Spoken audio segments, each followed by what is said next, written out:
Shami and Jadeja cleaned up the South African batting lineup, but not before the Protea spinners came up with a rearguard action of their own. India may have gone 1-0 up in the series, but South Africa have also collected some very good brownie points.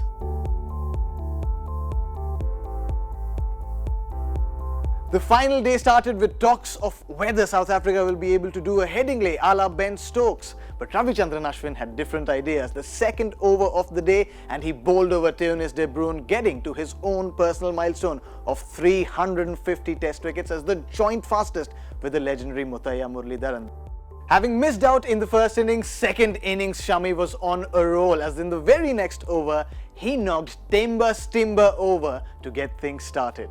He also then got Faf du Plessis and Quinton de Kock, and suddenly South Africa seemed in trouble. But the real capitulation was yet to begin. The 27th over of the innings, Ravindra Jadeja bowling, Aiden Markram tries to hit one over Jaddu's head to clear him for a boundary. But rarely do you clear the storm. That is Ravindra Jadeja. Jaddu leaps up and pulls off a miraculous one-handed catch.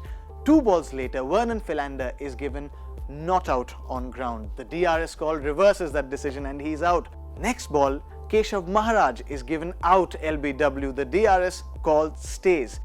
Ravindra Jadeja has picked up 3 wickets within this over. South Africa tottering at 70 for 8. A pitch that seemed conducive to Indian spinners was also made good use of by the South African spinners, albeit with the bat. Dane Peat and Senuram Muthuswamy got to the task, stitched together a partnership of 91 runs. This partnership was so rare that only once in the history of Test cricket has it happened that a side has lost 8 wickets for 70 runs or less, and the 9th wicket has gone on to put over 83 runs. Kind of clueless and frustrated, Virat Kohli gave the ball to Shami. And Shami said, "What is this fuss all about, guys? I'll get this done." He runs in, bowls the first ball to Dane Peat, and Dane Peat plays it over. He is bowled. It only takes a few more overs for Shami to get the last wicket of the South African innings as India win the test by 203 runs.